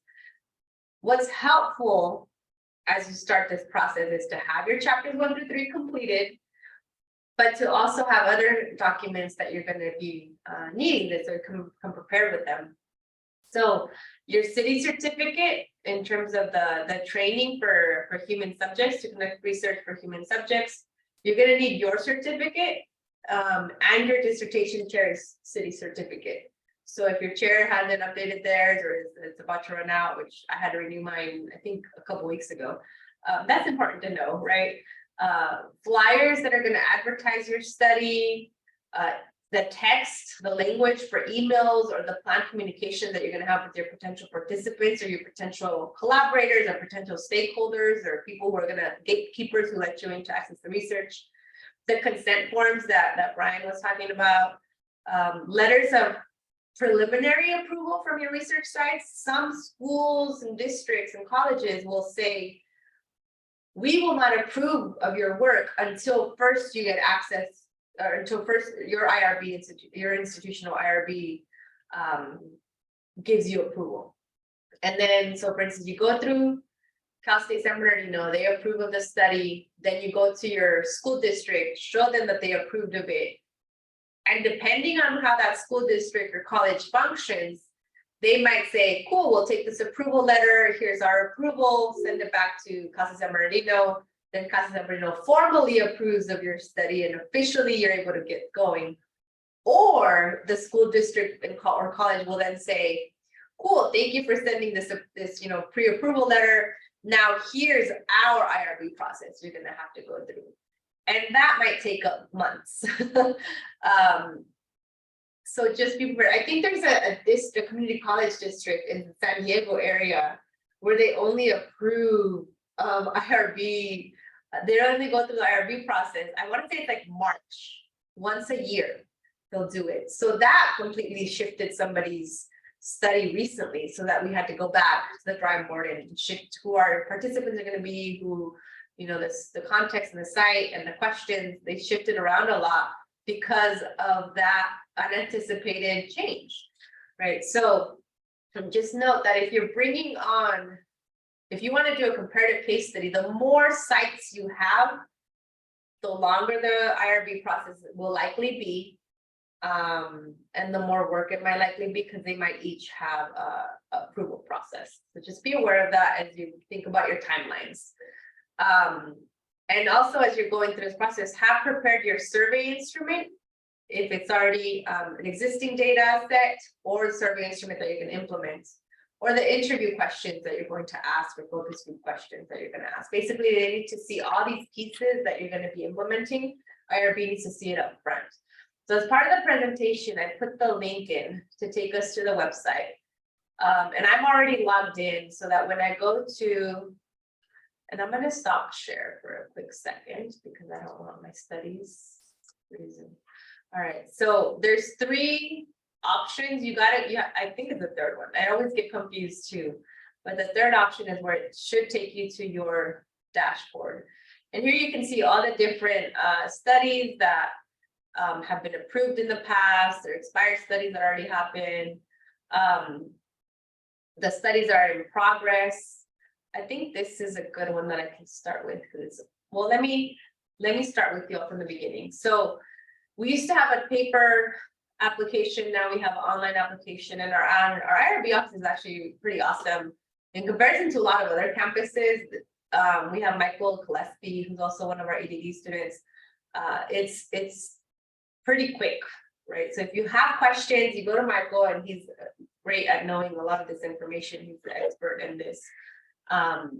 If you are doing a study, I think Juanita was, no, not Juanita. Yeah, was it Juanita or Debbie? One of the 2 students, I can't remember who, was talking about doing work with K-12 students. So if you're doing work with vulnerable populations, or with students, with individuals under the age of 18, you're gonna have to go to a full board review, right? And that full board review only happens a few times a year. It's usually, let me see, submission dates. So I gotta take a step. See how I just go straight to it? I gotta slow down and take a step back. And some dates they won't review full review. So if you, for instance, this past year, if you didn't get your application in between before May 21st, you would have to wait all of summer to get that full board review, to get approval. So as you're thinking of your timeline, especially for cohort 15 who's on this type of timeline, look at the schedule for when they're going to stop reviewing next year, right? So May 19th, application must be submitted. While the meeting is May 19th, the board review meeting, your application must be submitted by May 5th. So let's say you have changes on May 5th, or you're missing documents and you're not able to be approved. That would mean that this summer you wouldn't be able to do the study, right? So it's important to think about this, to implement this into your timeline. For those of you who were thinking of having all your materials done early February, March, right? Especially if you're going to do full board review. If you're working with participants who are over the age of 18 or not part of the vulnerable population, then you do not need a full board review. Okay, so Then it'll take about 2 weeks at most. They're pretty great at, our IRB is pretty good at moving quickly. This is a human subjects ethics training that I was talking about, the city certificates. Here it is. So you click on there and it takes you, so if you haven't completed city certificate, or if you completed it a few years ago and you need to renew, this is where you go and follow these modules, and it'll tell you, we are at group 2, social behavioral research investigators and key personnel. So that's what you'll be clicking on and getting that certificate. All right, so let's go back to that application. So you all saw, I went and I said new study. You start with the title here, and just note that one time I decided to change my title halfway through this process, and IRB didn't approve my study because they said, hey, your title is different than what your school site that you're working with wrote a different title on their approval letter than your study title. And so I had to go back and come back here and update my title. So just be careful that your title is in alignment with all your different sites that you're working with, that they all have the same title. So we'll just do the EDD sample workshop as our title, right? And so we click the thing here. And this gets a little confusing because then you're like, what am I supposed to click? PDF, nothing happens, I don't see anything, it's just a preview. It gets a little confusing. But, oh geez, did I lose it? There it is. You actually go to new submission. So once you have your title, it says it's unsubmitted, it hasn't been submitted yet. But you go to new submission and then you click on initial. And it's still gonna be a little confusing because then you're like, where do I go? So you go to complete submission. And so this is your IRB. You should only do this once you've proposed your dissertation. Very, very important. So project review, you will be, for the most part, unless you're doing something different, you'll be submitting to the main IRB committee. Some of you, we do have students who might be going for psychology based on our other cohorts. But for the most part, it's that. You find your PI. So your PI, this changed because there was an issue in the past with our ADD students. So now we changed, or not we, but IRB changed it. So the PI, the principal investigator, the main person in contact and in charge, has to be a CSUSB faculty or full-time staff member who has the primary responsibility for the study. So if I'm your chair, you would search, or if you have, for instance, Dr. Brown, Welty, let me see if she'll show up as your chair. Search. I would click her and then save her, and I would say she's my PI, right? And then the primary contact would be the same person as the principal investigator, so I would make sure that. And then for you all, please check the appropriate box to indicate whether the PI is faculty. So you say, okay, yes, they're faculty. But then you have to add your information. Like your information would be added here too. It's gonna look different because you all would have the student version of it. So please check the appropriate box. You all will come down here and click doctoral dissertation. Okay. And then this is where you attach that city certificate for training below. You can hit save, or it usually saves automatically. You can go to the next one and it'll take you to the project review section. Oh, sorry, data collection. So exempt, oh my gosh, what's happening? Hold on. It's clicking something here. There we go.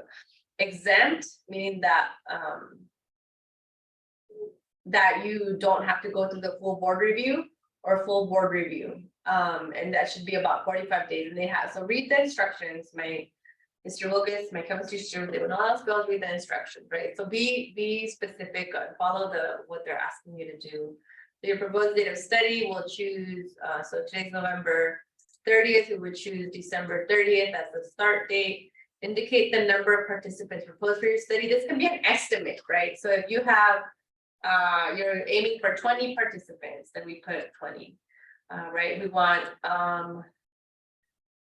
whatever gender we think we're working with.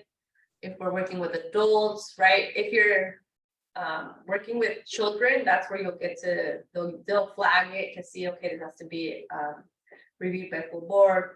But there's other institutions here on campus, so pregnant women, prisoners, those are considered vulnerable populations. Also, if you're working with students who are undocumented or communities that are undocumented, that also will have a different process. For instance, you will not have consent forms for them. It will be a verbal consent because you're undocumented populations. You don't want to have physical documents or even electronic documents that points back to them as being undocumented, because then that's compromising their confidence. That's compromising them as participants at different levels, right? So that's part of a change that happened maybe in the last 6 years or so through IRB, where the process to do consent forms or consent process for undocumented individuals changed. You go to the next, so there's funding. They're gonna ask you, are you getting money for this study? I already have funding. Some of you all might have this funding. Let me show you real quick because it would be helpful. CSUSB, OSR, SSI, I think it's SSI, yeah. So the SSI is the Graduate Student Culminating Project Fund by CSU for CSUSB students. It's a maximum of $2,000, and it's basically to do your research project for your dissertation. You must be enrolled in a graduate program, it's specifically for graduate students, good academic standing. So this is specifically meant for your graduating project, right? But so for instance, this one, the deadline already passed, October 30th. But for you all thinking of doing your work next year, this is a good opportunity to apply for it. So knowing that the deadline will likely be in October 2023, for those of you doing your data collection, this is helpful for mileage, for participant gift cards, for transcribing costs. So this is a really helpful thing to include. Just a side note. If you're not seeking funding, then you're not seeking funding. If it's internal, internal funding from CSUSB, then you can let them know.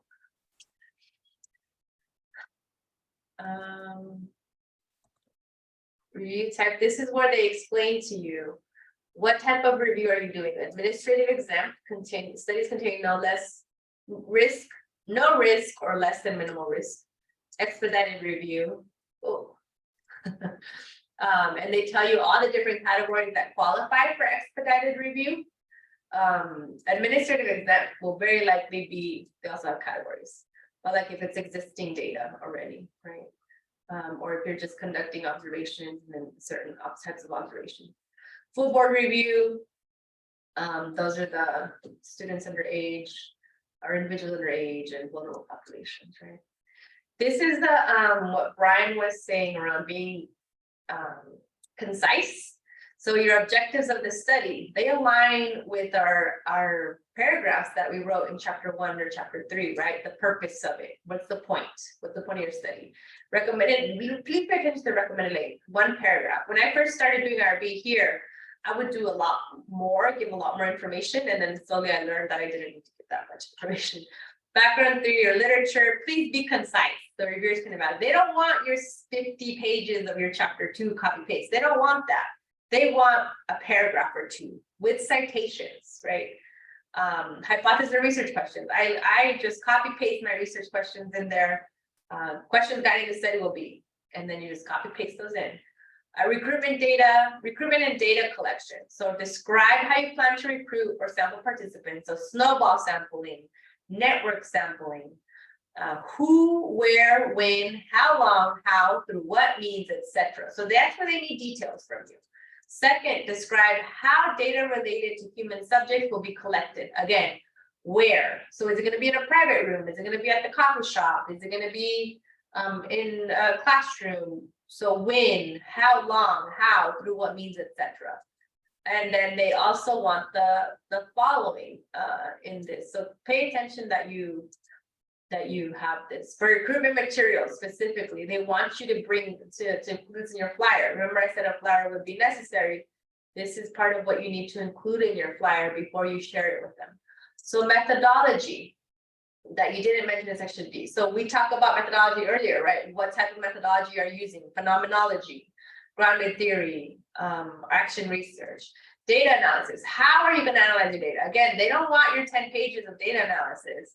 They want you to briefly describe how you will organize and analyze the data that you collected, both quantitatively. So what tests are you going to be running? What statistical tests are you going to be running? What variables are you going to consider and analyze?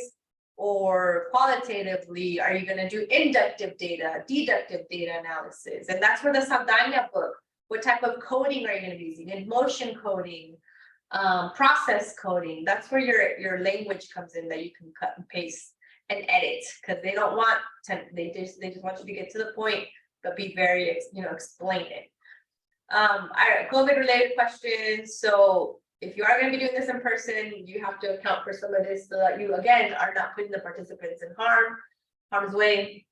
But if you're doing these interviews through Zoom, for instance, then you just can say like everything's going to be through Zoom or phone. Dissemination, describe how you will present or publish your research.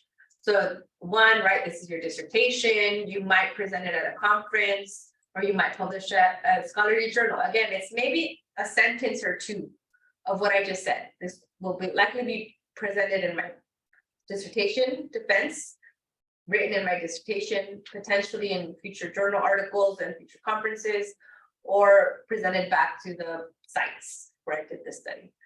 Again, they want you to have flyers, advertisements, what emails you'll send.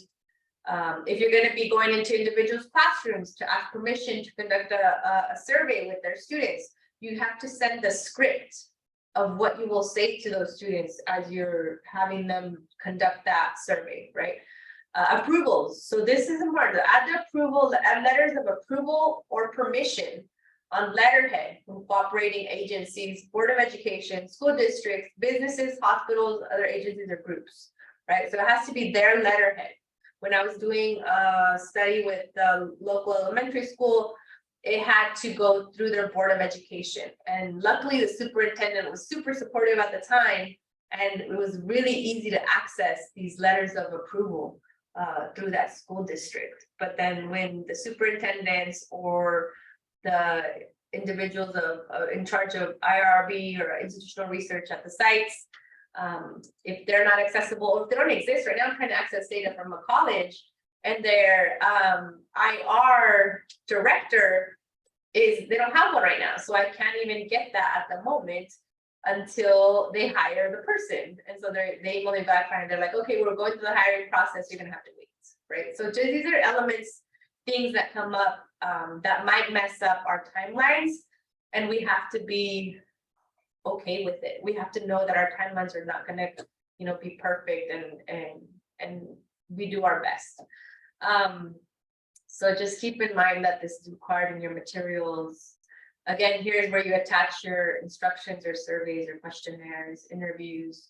And this you should review with your dissertation chair before you upload it, just so you are familiar. Like your dissertation chair will have access to all of these, to this application, and we'll have to approve it, but just I recommend you review that. There's a confidentiality statement, right? And usually there's a narrative IRB likes to have around the information will be in a password protected laptop that will be in a locked office, or if it's going to be in a locked cabinet, if you have some physical copies of the consent forms. When are you going to delete it, right? They're going to want to know that you delete the audio transcriptions, for instance, after it's transcribed.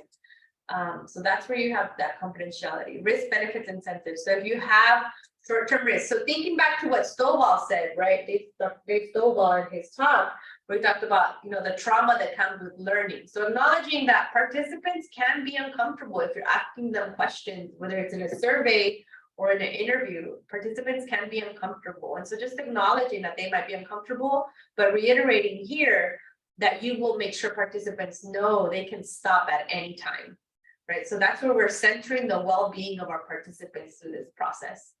And if you have any incentives such as gift cards or what other, if you're connecting them to a program, that might be another benefit directly for the participants, right? For the benefits, incentives. Let me see. Informed consent. So they have examples. Please make sure you go to their examples and use their examples. They're really helpful. Or they were. Maybe let me see if anything changed. But they have examples. And so no, there it is. So they're gonna give you the headers of what you need, right? And they give you examples. Your participation is completely voluntary. So this is a language they would like for you to use. And they give you different things. If your dissertation chair or maybe one of your peers has already been approved, if they share with you examples of their consent forms, it's also really helpful because some of the language is standard. Around, like, for example, there's how confidentiality or anonymity will be maintained, the voluntary nature of participation. Again, a lot of this can be cut and paste, edit based on previous consent forms. I adapt my previous consent forms, and I try my best to share with my students who I'm sharing my consent forms so that they have an idea. But you attach it there. Requesting waiver of consent. So there are request waiver of consent, and then that's where it might be where we talk for bring up the undocumented populations and why we would request waivers of consent because of potential conflicts for them, conflict of interest, child assent. If you are working with kids under the age of 18, you need parental consent forms and you will need child assent forms. And so they also have examples of that in showing you how to phrase it, how to make it so that you see the language right away. My name is so-and-so. I'm trying to learn more. I'm trying to learn about, and then use simple language and you have to be age appropriate language. If you would like, you can be in my study. If you decide you want to, right? So you see that it's even if you're working, for instance, with participants who are Spanish speakers, the expectation is for you to write a consent form in Spanish. Or if they're working with Vietnamese speakers, then your consent form needs to be written out in Vietnamese, right? So the language that you use in your consent form has to be relevant to your participants. Debriefing. There's probably like a simple debrief statement that you can make. And if you have any other attachments, and then right now we can't go next because we haven't uploaded anything. But what would happen is you click next, you submit, you certify. Once you certify, it emails your dissertation chair, the PI, remember, and it tells them, hey, this IRB application was submitted, you need to go certify it. And then so your dissertation chair can review everything. But once you submit it, they can't make changes. So then they'll have to send it back. So that's why I advise you to, once you finish, have your dissertation chair review all the materials that you're uploading. And then you all can decide to submit, because then they have to certify it. So just once you submit it, don't think it's over. Your chair has to then certify it and submit as well. So questions about IRB process, language forms, and I'm going to pause recording real quick. That's really helpful. So I went ahead and I found it, what you were saying. It's over here under forms and templates. And then it's the IRB application template so that you can fill it out and know what they're going to be asking. So now that we went over it, you all will see the sections to cut and paste. So if you prefer that would be one approach to take. It's really up to your chair. I like for my students to go straight into to send me to let me know when I'm supposed to go into the system. But here they have the waiver of consent criteria table. So like how would they determine if you don't get what type of consent is available, right? And what type of consent you can use. Anyone else? Thank you, Justin. That was super helpful. Anyone else in terms of questions or even advice, if you've already gone through IRB? Dr. Acevedo, I have so I did the same thing Jessica did. So I did mine on a Word and kind of worked off that because I think it took a while to just kind of, take your chapter 3 and condense it because they don't, like you said, they don't want all of that information that you've written out. They want it more concise.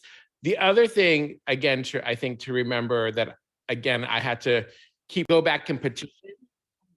If you need to petition to edit any of your research questions, but at that point that IRB approves it, that is your study. Yeah, that's a great point. Yes, that's a really, really, really important point that you just made, Brian. Thank you. Because when I mentioned that there was changes to the IRB process and making the dissertation chairs the PI, it is because if you do not report to IRB that you've made changes, and I'm talking about like you've added 3 questions to your protocol, or for me, what happened is I was trying to do a case study, a comparative case study with 4 community colleges. I went through my approval process with all 4 of those community colleges, and then I didn't get enough participants to be able to do these comparative case studies. So then I went back and I had to revise my what do you call it? My IRB to say, okay, now this is going to be a phenomenological study. It is no longer a case study, and it's going to be open to all colleges, right? And so IRB had to approve that change because then I could open up my flyer to all community colleges and not just those 4 community colleges. But if I would have made that change without IRB permission, IRB can shut down your research. So we've had instances where if you are not careful, IRB, you can be finished with your whole data collection, with your study, and IRB figures out that something went wrong, or a participant is complaining about something to IRB and they figure out that something, was changed based in alignment with what they had approved of you doing, they can shut down your study and that data is gone. You no longer are able to access it. You no longer have the right to use this for your research. Because the point of IRB is, again, human ethics, right? To make sure that the participants are being taken care of. Because in the past, historically, in the United States, I'm assuming worldwide too, but in the US, there have been studies and there's been unethical actions taken by researchers that harm participants. And I'm thinking more through the health sciences, right, where they infect participants with the virus, or where they infect participants with syphilis, or they infect participants, or they what is the word, take away their reproductive rights, and participants weren't aware that this was happening, right? So this is part of why IRB is so important, because the goal for this board is to ensure that you are centering the well-being of the participants and that including their confidentiality and anonymity, and also that you're reducing harm as much as possible.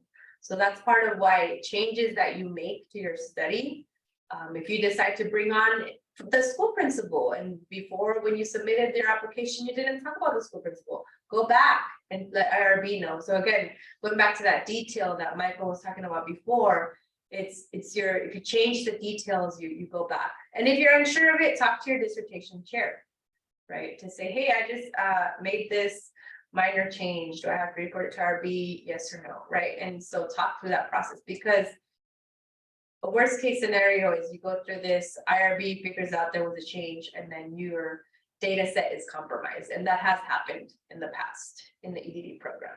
So just be aware and be careful with thinking that, like, oh, I'm just gonna add one more school site. My friend so-and-so said it was cool. They let me go into their classroom, even though that school site wasn't part of my original IRB approved work. That's not gonna work. That's not acceptable, right? Thank you, Brian, for that. And then to do that, you go, let me see if I can.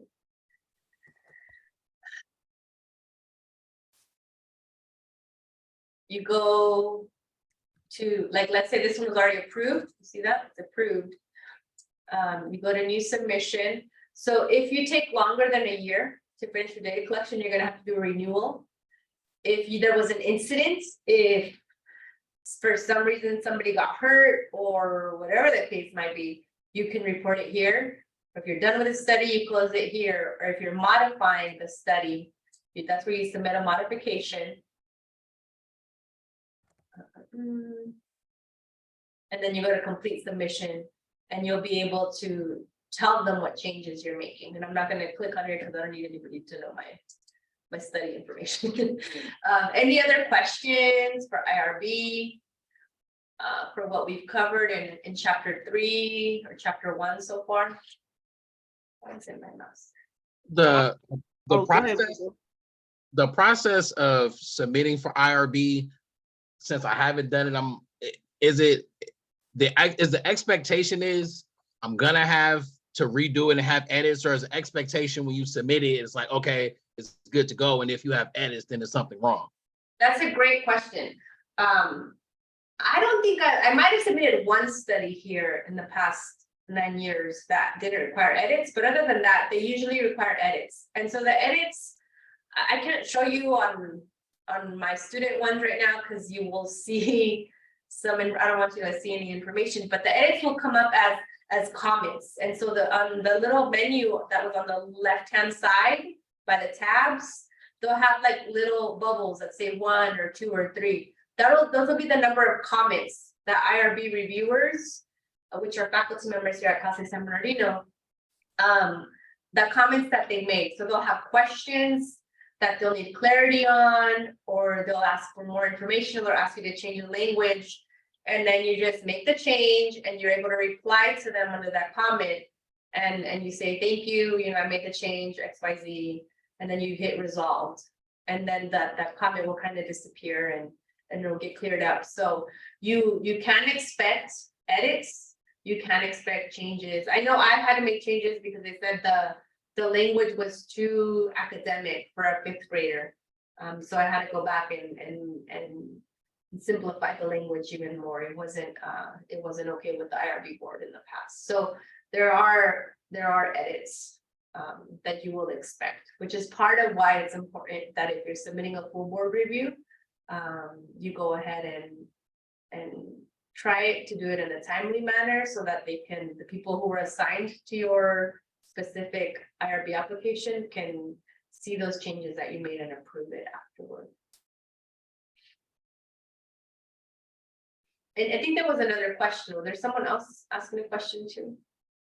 Yeah, I was just gonna ask it, I don't know if I missed you saying this. So if you do have to make changes to it, you have to take it back again. So you have to follow that same timeline. Is that correct?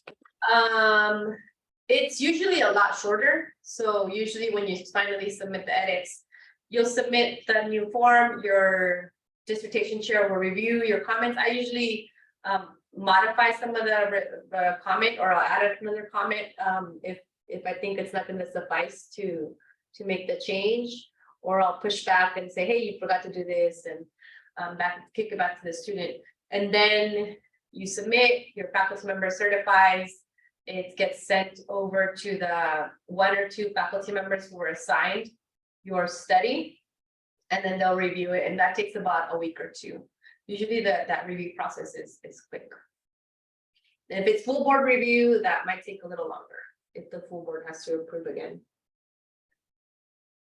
But yeah. Thank you. You're welcome. Any other questions?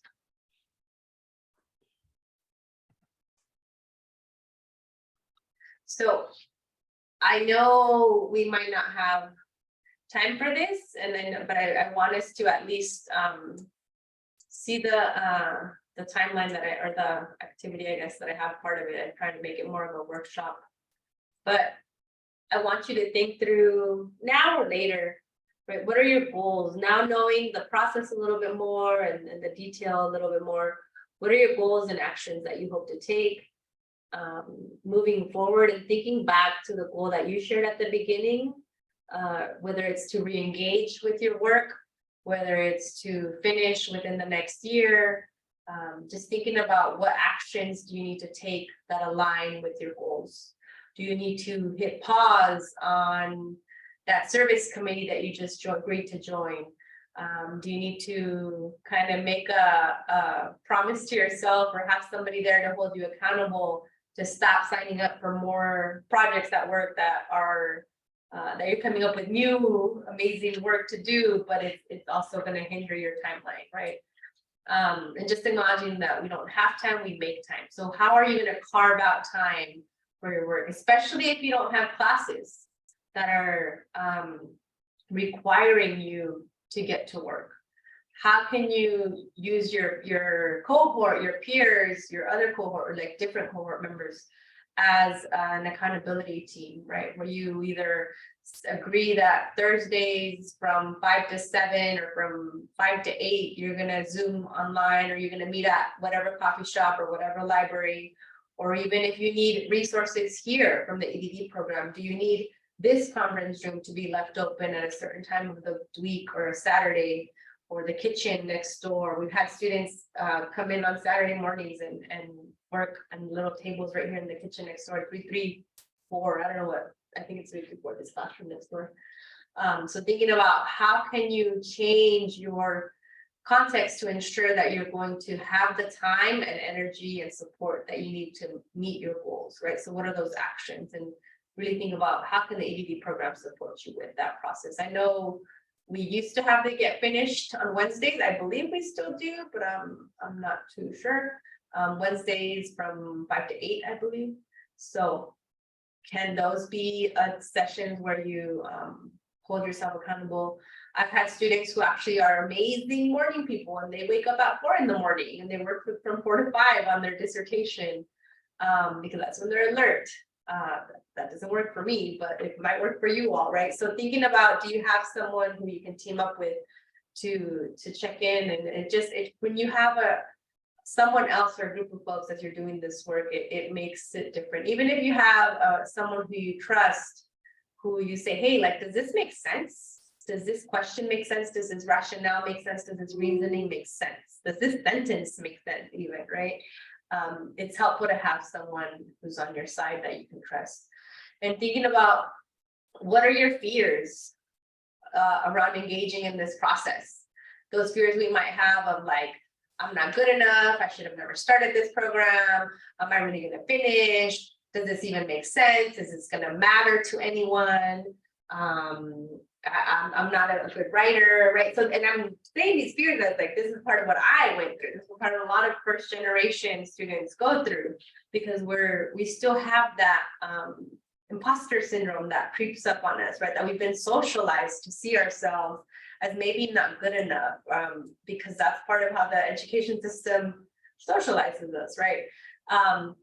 But then in reflecting on those fears, acknowledge your fears and reflect on it. Like, what evidence or what resources do you have in your life that can contradict, that negates those fears, to show you that your fears are not reality, right? You've accomplished so much already, and you've gotten this far already, to show you that you are highly capable and able to do that. We have the writing center, we have your dissertation chairs who care about you and finishing your work.